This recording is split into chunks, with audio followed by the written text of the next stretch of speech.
everybody. Steve Ritter. William Ritter, his son. Not where he got it. Not where I got my looks from, that's for sure. Oh, right off the top rope, right at the start, aren't I'm you? just letting them know how the relationship is.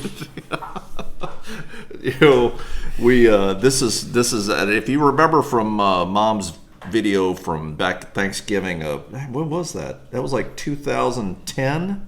Something like that. 10 or 11. 10 or 11. You still hadn't graduated from high school yet, right? Nope. Yeah. So Will's the one that was eating the turkey leg, the dark meat. Yeah. And he was one that has good taste. Picking all the meat off and everything else. So that was you, right? Yeah. So come a long way since then. Grown up. That was almost 10 years ago, Will. So, Long time. So this is boy number 2 here, and we're at his house down in Florida. One, the favorite. Down in. They say that they don't have a favorite, but everybody knows who the real favorite is.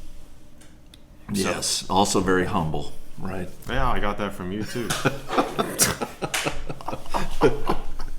So we're down here at your house in Florida, right? So, yeah, I'm here in Jacksonville, stationed here with the Navy, flying here. So I'll be here for the next 4 years or so, just flying. And you're flying. What are you flying now? I fly the MH-60 Romeo, the Seahawk, primarily used for sub hunting, surface warfare, and then occasionally delivering cargo and people. Nice. If they have nobody else to do it. Nice. So yeah, you graduated from Fordham in 2018. So I've been in the Navy now for 3 years, going around between Pensacola, Florida, Corpus Christi, Texas. That's where you went for flight school, right? Pensacola, Corpus Christi. Yep, and same came as back to my older brother, Nathan. Yep. He just got put over in San Diego instead of me. Yep. So we got boy on each coast now. Mm-hmm. Yeah. So you like it here? You like it here in Florida so far? It's nice. I mean, different than Pensacola. I mean, it's a lot bigger. But here, it's bigger here? It's bigger here than Pensacola, yeah. Yeah. And you're here, and of course, last time I saw you was back in October, right? I came out for your wedding, right? Yeah. So you got married to Morgan? Got married to Morgan, the woman of my dreams. It was very convincing. Can you hear? Say hi, Morgan. Let everybody hear your voice. Hello. Oh. She's shy, just like my mom. She's shy. Well, she'll say something at least. Your mom won't say anything. Your mom just kind of works in the background. I'm not going to say anything. Ravishing she Mrs. can hear Ritter. us from the other room, I'm sure. People are starting to doubt if she even exists. People would say that. People are like, I don't even think you're married. I'm like, well, yeah, I am. I got the ring on here, see? So she's real, right? Yeah. Elusive. Well, I mean, this purse is not mine, so I think that Morgan's probably real. Oh, Morgan's real. Yeah, we were talking about your mom. Oh, Morgan's real. We heard Morgan. Say hi again, Morgan. Hi, there she is. Maybe she'll walk by and we'll see her. So, trying to talk her into doing a video. So, cooking. You cook, what is it? Chicken nuggets is your specialty? Oh, that sounds good, actually. So what? So you graduated from Fordham, and well, you did a lot. So after high school, you went to Fordham, and you were what was your major? Middle East Studies major, minor in Arabic. Did ROTC while I was there for 4 years up at SUNY Maritime. I lived in New York City in Manhattan. That's tough. Yeah. I mean, different type of living for sure from the middle of nowhere Air Force bases that I grew up in. So then I got to study abroad as well. Was blessed to be able to go to Oman and Jordan, study for a summer and a fall semester. Yeah. Haven't really used. So you went with Arabic. Oman. You went with the Navy, right? To Oman. They I went with the summer. Navy to Oman for the summer, and then in Jordan, I was through my school just study abroad program. Got to live with a host first semester, family. senior year. First semester, senior year, 2018 or 2017. Yeah. Got to live with a host family. First one was Armenian, and then the second host family was Jordanian. Pretty unique experience to go over there and actually live with them, see what life's like. Very Did they speak eye-opening. English? The second family did not. At all? At all. Oh, wow. Their son did, but the rest of the family didn't. And you had to use your Arabic, So, right? I mean, yeah. I Really had to. helped you, right? Yeah, it helped a lot. I mean, actually having to use it. And if you don't know how to say something, you can't just switch over to English. Oh, yeah, this. You have to find some way to say it in Arabic. Now, did you carry like an Arabic dictionary, English to Arabic dictionary? I mean, I downloaded it on my phone, like offline Google Translate. Have you ever used the translator now? I haven't actually used like the voice translator, so I can't. You know what? Go with that. I've been meaning to try that out to see if it works. You know, I guess you could say something in Arabic in it, and then it would translate it into English, right? Yeah, I mean theoretically. Yeah, I have to. Well, I was gonna say I would try it on my phone, but I'm using my phone to videotape us now, right? So Yeah. why do we still say videotape? It's not really videotape, but is it? Is it film? What is it? It's not film. I mean, What do we say? it's a digital video. Digital? I don't know. I'm confused. I don't know. It's It's digital like rocking my world. It's like, you know, It's like the save icon still being a floppy disk. true. Hey, there's probably people that don't even 1,000 know what years that from now, is, people right? don't know why we still do that. Yeah, that's probably true. So you did that. You graduated in 2018. Yeah, I remember we went up to see that. That was nice. That was a rainy day. We were Yeah. talking about that. So everybody came up Classic to New see. York. And you were commissioned in the Navy. That was nice. Come here. Came down to Pensacola, was there for a while, for almost a year. Went to Corpus, started flying there. Who's this guy? This is Chewie, Chewie. short for Chewbacca. Big Star Wars fan. He's a German Shepherd. How old is he now? He is 16 weeks. No, you're not supposed to bite. There you go. That's a good boy. He's so sweet. I just had buttered popcorn at the movie theater, and I think he thinks my fingers tastes taste like popcorn. That's delicious. Is that right? Who's that right there? Who's that? You want to say hi? Oh. Oh. See, he sounds like Chewbacca. You can talk to him. He speaks Wookiee, doesn't he? Yeah. He's a sweet boy. He is. Go on, play. So, then you graduated. So then you sat around for how long did you stay in New York City after you graduated? For 3 months. And then you basically did what? I just shredded papers the whole time. Shredded papers, filed some papers. What do they call that? The program? The what? The Stashed ensigns. Stashed ensign. The joke that we'd have is like, they'd tell us, oh, I need you to, go over here and like bring this box back from downstairs. And the joke was always, how many ensigns does it take to change a light bulb? And the answer is as many as you have. Because there's so many of us sticking around, they don't have jobs for us to do, so they try and. So find that's something. different. So they actually. So you were commissioned, and you came. Did they give you any leave or anything? For Yeah, they commission? gave quite a bit of leave. Just taking time off. I got to see you guys. Got to see my brother go off to the Coast Guard Academy. Okay. And so you came on active duty. You got leave, and then you went to work, and you just stayed up there in New York City working for 3 months until your orders came through for Pensacola, right? For flight school, yeah. Yeah. So, which is nice because I mean, when I was commissioned in '90, they said, hey, good luck. We'll let you know when we need you. And it was like almost a year later before I came on active duty. Wow. So no health care, no pay, nothing. Yeah, It I was like, getting paid sweet amount of money to work for an hour for a what you were day. doing. Yeah. So I mean, that's the thing about the military. They're going to get their blood out of you, right? Yeah. Oh, they've already gotten it out of me. And it's long going to hours. keep on coming. So you went down to Pensacola. You did initial. So how long is flight school with the Navy? Well, if it's operating the way it's supposed to, then it's more about like 2 years. But for me, it took closer to 3. 3? Yeah, it was about a little more than 2 years. Oh, caramba. I mean, from the time I commissioned, it was, almost 3. But the time I was actually training was about 2.5. 2.5 years.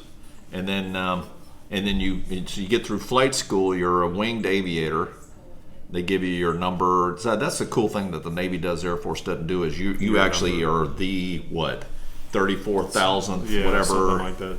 And they actually number the pilots, or the aviators. They're not pilots, right? No, They're aviators. So, and they give you numbers, and then... we don't wear our sleeves like you guys do. Yeah. We have the little wizard sleeves. What do you guys like? We roll them just up? roll them up like normal people. Oh, we tuck ours. Yeah, your wizard sleeves. Wizard sleeve? Yeah. That's cool. Like a wizard. And then that's cool. So and then you and so you finished flight school back in October last year, and then you came to Jacksonville to start learning to fly the Romeos, and that takes another what? You're not done with that still? I'm still not done with it. It's the FRS, the Fleet Replacement Squadron. That's where you learn how to fly, your no kidding military aircraft, and it's about like 10-month syllabus. Okay. So I got another couple months, and then I'm done, and I'm finally a part of the fleet. And you'll join the squadron here in Jacksonville, and then potentially go out to sea and do all the work. So, but the difference is you'll show up to the squadron as a fully qualified Romeo pilot. Yep. To do all the missions that the Romeos do as a co-pilot, right? More or less, yeah. More or less, because it's a little different. Air Force was with C-17s. It was you basically went to the schoolhouse and learned how to safely fly the airplane, but then the actual mission part, you pick that up when you got to your squadron. As you go, yeah. So I mean, how to fly into overseas missions and all the different stuff that we did. So cool, awesome. And how's married life treating you so far? Good. It's good. Yeah. Yeah. She's sitting right over there. Be careful what Honeymoon you say. phase didn't last as long as I thought it was going to. No, yeah. No. She's bringing the hammer down now. Yeah, that's all right though. That's the thing. She you puts gotta up with a learn. lot of crap from me. Happy wife, happy life. I love her because I just need to buy her chicken nuggets and she's satisfied. Is that right? Yeah. There She you go. said, "Just bring me, chicken nuggets," and Is that that's true? that's how I make up when we. She argue. says she's nodding her head. She says that's true. I know it's a serious argument when she'll be like, "William, chicken nuggets are not going to solve it this time." That's when I know it's serious. Then I'm like, okay. Chicken nuggets are not. So it solves most problems. Most problems. Or pink lemonade, she says. So that's not. Oh, that's when you know it's serious. Oh, yeah, that's true. All right, good. She is very easygoing. Because that's all I need is chicken nuggets. Are you? So who's the higher maintenance one in the relationship? Is that you, or is that? It depends. You. Some things is me. I think I have I can I'm a believe little more that particular about stuff I like. I could see that a little bit more. So I could see that. Emotionally, I think I'm not the one who's most needy. Well, that's women in general, isn't it? Yeah. Not all women. They're emotional creatures, right? I don't know. You're pretty emotional too. Yeah, I do. I wear my emotions on my sleeve, don't I? It comes to my kids. He's my a wife. big crier. Am I? Yeah. So It's like a competition amongst us kids, like who can get him to cry the fastest. So we'll intentionally write like really emotionally charged like birthday cards and stuff like that, and it's just like that. yeah, that's true. That is true. That's all it takes. So, Ritters love their kids, don't they? Mm-hmm. Yeah. Well, No kids from me though. not right now. No. You guys got plans probably sometime soon, right? You got Chewy now, so Yeah. that's kind of Chewy was because talking about you. we said We're talking about you. she was getting baby fever, and I did not want to have a kid right now. So I said, and she also really wanted a dog too. So I said, okay, I'll get you a dog, and then we'll revisit this conversation about having a kid in 4 years. You got your dog. Now we got Chewy. You sweet boy. I know. Ow. Ow.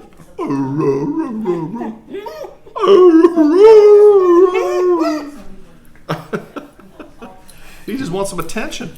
Say hi. Hi. All right. Well, anything else? Nope. I'm not a big talker. Not a big talker. I know. She's not a big talker at all. Well, that's always been the case. Now, tell us about your silent phase a little bit, because that just brought this up. So there was a point in time and it drove your mama crazy. You decided you were just going to stop talking for a while. Why is that? Share that philosophy. So I decided one day, I thought about it for a while, that I could do some more listening and less talking, in both the literal and the metaphorical sense of listening to other people. You got one mouth, two ears. So I decided, in a lesson for that, for myself, I was going to just not talk for a couple days and to see what kind of lessons I'd learn. Even if people were talking to you and asked you a question, you were going to somehow communicate and non-verbally. I would just text or write it out on my phone and show it to them. But yeah. Successful, do you think? I think so. Oh, your mom didn't think so. She just it was annoying. We would go out to eat. She would. I think Benjamin spoke for you, right? Did Benjamin speak for you? Or I just point at a menu. But hey, waiters get people who are mute or deaf. Yeah, I suppose. And then there was the experiment with you and Benjamin on the trip a few years ago, where you both spoke with an English accent for like a long time, right? Yeah, for a few days. That was pretty funny. All of the folks watching this from England. So you want to give us a little sample? What it sound like? A little sample. We're talking our terrible accents. Are you mental? That was the one that always got me, where you were like, "Are you mental?" He's a bit daft. Are you daft? Are you mad? A little Brummy accent. I know. Or a Cockney. So for all of you folks that are watching from the UK, I'm sorry. I've tried it before. I've tried doing these before with a buddy of mine from the UK, and he's like, "Oh, you sound horrible." He didn't think it was funny at all, but I think it's funny. Is I got a guy at work that I try to get to speak in a Southern accent. That's pretty funny, actually. Yeah, I've done that once with one of my friends. Just to try to get them to talk Southern style, Yeah. That's always good. Anyway. Well, that's about all I can think of. Yeah. You are pretty quiet. Anything else? What we got planned for tonight? Cooking some chicken nuggets. Yeah, so hopefully we'll get this video. We'll see how this turns out. We'll see if Morgan's not too shy about it. Yeah. She's not. She's a talker, but she gets shy. She gets shy. So say bye, Morgan. Bye. Yeah. So we'll anyway, it's good catching up with you. Yeah. It's good coming down to see you. Glad you all could be here. Oh, no. Me too, boy. What's Chewy doing now? He's on the hunt for himself into trouble. Yeah, he is. All right. Okay. Hey, it's good visiting with y'all again. I'm just catching up with the boy here, and we'll see you next time. Yeah. Adios.